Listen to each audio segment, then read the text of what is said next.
Assalamualaikum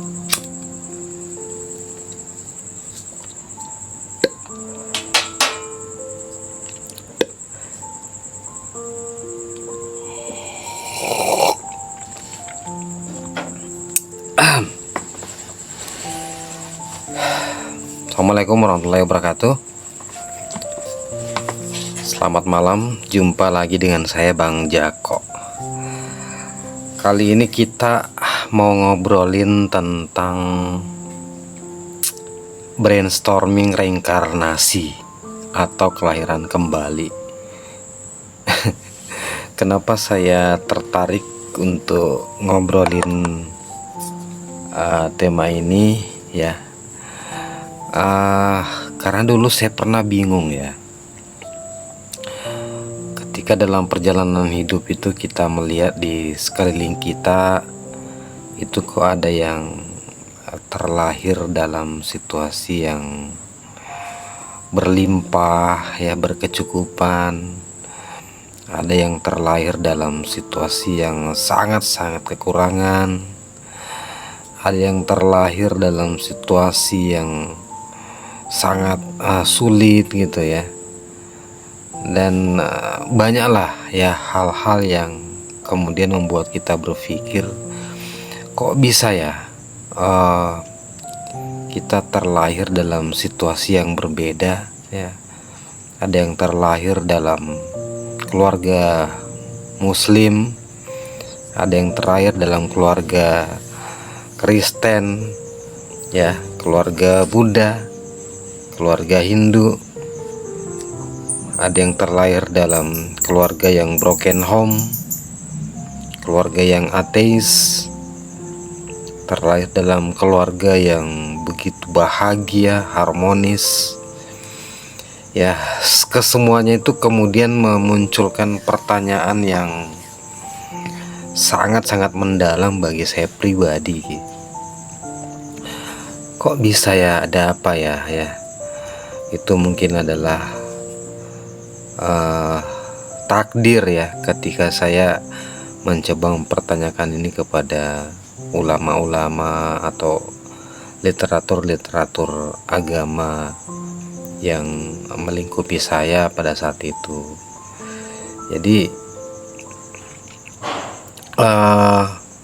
bahwa itu semua sudah ditakdirkan ya, tetapi kemudian ketika jawaban itu yang kita dapatkan akan selesai semua gitu ya. Artinya itu adalah sebuah jawaban yang mengunci, karena kalau dikatakan sebagai takdir kan berarti ya semua dari itu adalah kehendaknya dia gitu ya. Jadi hanya sampai di situ, karena kalau sudah berbicara tentang kehendaknya dia yang maha menguasai, berarti ya udah nggak ada alasan lain lagi, dan seolah-olah kemudian kita akan berhenti pada titik itu gitu. Nah, sementara dalam proses perjalanan kehidupan saya kemudian memahami bahwa akan selalu ada penyebab dari satu kejadian gitu ya. Jadi tidak ujuk-ujuk kemudian kita terlahir dalam situasi yang bahagia ya, keluarga yang bahagia, terlahir dalam situasi yang keluarga yang sangat-sangat sulit gitu. Itu tidak ujuk-ujuk ya, karena ketika di alam dunia ini akan selalu ada proses kausalitas gitu, akan selalu ada sebab akibat yang menyertai dari sebuah kejadian. Nah, ketika kemudian kita terlahir dalam situasi yang sulit misalnya ya, kalau kemudian kita katakan bahwa itu adalah takdir, kan berhenti sampai di situ ya. Tapi ini kan adalah sebuah peristiwa. Tentu kemudian kita bertanya, kenapa saya dilahirkan dalam situasi yang sulit? Terus kenapa si dia dilahirkan dalam situasi yang berlimpah, ya. Nah, kemudian kita mencoba melakukan penelusuran bahwa itu adalah takdir yang tercatat di Lauhul Mahfuz yang kita bawa. Kemudian ada apa di Lauhul Mahfuz gitu? Kenapa kemudian di situ dicatatkan bahwa kita kemudian nanti terlahir dalam situasi seperti ini, ya? Nah, terus catatan-catatan di Lauhul Mahfuz itu dari mana? Sumbernya dari mana gitu? Apakah kemudian dia itu langsung di istilahnya kayak orang arisan gitu ya? Ditulis misalnya ini nanti dia lahir berlimpah, ini nanti lahir berkecukupan, ini nanti lahir dalam kondisi yang miskin, ini lahir dalam kondisi sulit, itu kemudian dikocok gitu ya, kemudian dilempar. Terus siapa yang kena, yang situasinya lahir miskin, dia akan terlahir seperti itu. Nah, apakah catatan Lauhul Mahfuz dibuat seperti itu? Ya, saya pikir tidak ya. Nah, ini yang menarik. Nah, makanya akhirnya kemudian saya mencoba untuk menelusuri lebih jauh berbagai referensi, berbagai kepercayaan. Itu tadi akhirnya saya menemukan sebuah kata di tradisi-tradisi Hindu ya, yang disebut sebagai reinkarnasi atau kelahiran kembali. Dan sebenarnya tradisi-tradisi ini banyak di aliran kepercayaan yang lain lah. Nah, di Buddha juga seperti itu ya. Makanya kepercayaan akan reinkarnasi itu yang kemudian mengontrol mereka untuk menjalani kehidupan yang lebih beradab, mungkin lebih beretika, karena yang dipercaya bahwa nanti kalau misalnya mereka berbuat jahat atau berbuat zalim di kehidupan sekarang, nanti dia akan terlahir dalam situasi yang sulit di kelahiran berikutnya. Nah itu ya, nah itu adalah sebuah kepercayaan gitu. Dan justru kalau dalam efek sosialnya atau efek di masyarakatnya itu bahwa itu yang akan menjadi sebuah kontrol etika gitu ya. Nah, yang kemudian menciptakan sebuah situasi keberadaban ya dalam kehidupan kita. Nah, bagi saya itu lebih masuk akal ketimbang sebuah aturan yang tidak memiliki sebuah penjelasan yang detail gitu ya. Nah, kalau yang disebut reinkarnasi ini ya, berarti kalau kita kaitkan dengan Lauhul Mahfuz tadi sebenarnya ya, saya menduga bahwa sebenarnya yang dimaksud catatan di Lauhul Mahfuz itu adalah perbuatan-perbuatan kita di kehidupan sebelumnya ya. Karena tentu catatan di Lauhul Mahfuz itu kan tidak ujuk-ujuk ada seperti yang saya katakan tadi ya. Berarti catatan itu bersumber dari kehidupan kita sebelumnya. Makanya kalau kita kaitkan dalam sebuah hadis atau ayat ya, bahwa tidak ada satupun yang tidak tercatat gitu ya. Jadi sebenarnya kan semesta ini adalah sebuah penyimpanan yang sangat tak terhingga gitu ya. Ketika kita memberikan sebuah reaksi ke semesta, itu langsung tercatat gitu ya. Nah, ini mungkin yang dibahasakan sebagai catatan rakib dan atib. Ketika misalnya kita melakukan sebuah kezaliman ya, nah itu kemudian kan keluar ya, tercatat di semesta gitu. Dan itu akan memberikan pasti akan memberikan sebuah efek ya.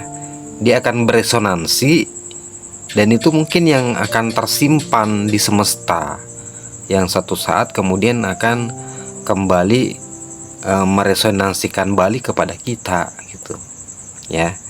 Nah, itu yang saya sebut sebagai sistem algoritma alam semesta gitu. Jadi apapun yang kita berikan, yang kita lakukan, action kita, tindakan kita, ya tetap itu akan masuk di catatan alam semesta gitu. Itulah yang kemudian membuat sebuah resonansi ya, yang bisa jadi juga kembali akan berefek ke kita, dan itu tidak akan pernah terhapus ya. Nah, ini makanya ada yang disebut dengan karma mungkin ya. Bagi yang percaya dengan karma, ya bagi saya sebenarnya karma itu adalah hukum kausalitas gitu ya. Dia hukum sunnatullah gitu. Dan itu tadi kalau resonansinya kuat, bisa jadi dia akan berefek langsung ya. Tetapi kalau kecil ya dia mungkin akan terakumulasi gitu.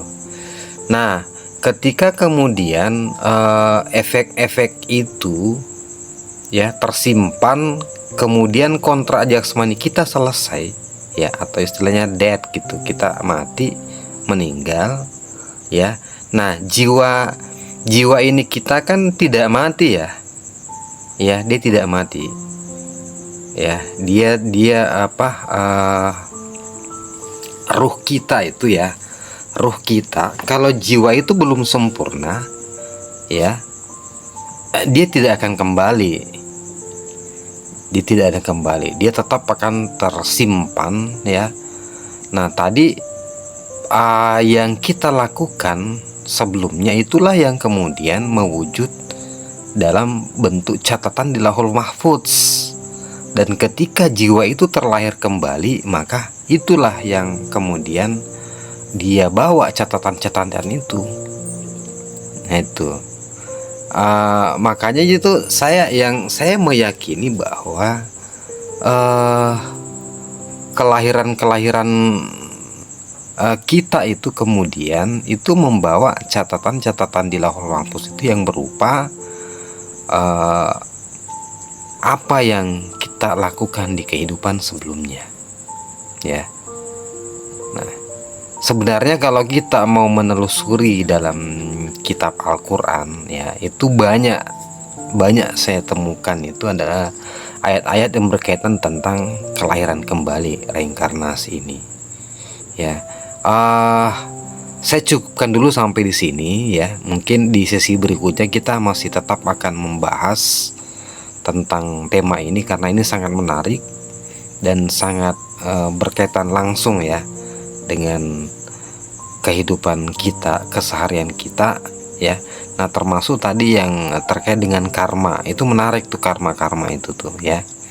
Jadi yang saya malah meyakini bahwa sebenarnya kehidupan kita saat ini adalah akhirat kita gitu, akhirat kita atau siksa kubur kita, atau situasi kita di alam kubur dari kehidupan kita sebelumnya gitu ya.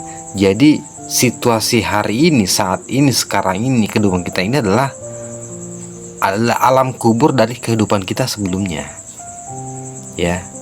Nah, itu terus ketika kemudian kita tidak ruh kita belum tersucikan, belum kembali ya, maka otomatis pasti akan terlahir kembali dengan membawa catatan-catatan amal, catatan-catatan perbuatan di kehidupan sebelumnya ya. Kita bisa beda untuk hal ini, tapi nggak ada masalah. Yang pasti bahwa kita akan mencoba mengulik lebih jauh tentang fenomena ini ya, tentang tema ini di sesi-sesi berikutnya bersama saya tentunya Bang Jako di channel Jalan Qadim, jalan menuju pencerahan, pembebasan, dan keabadian. Selamat malam. Assalamualaikum warahmatullahi wabarakatuh.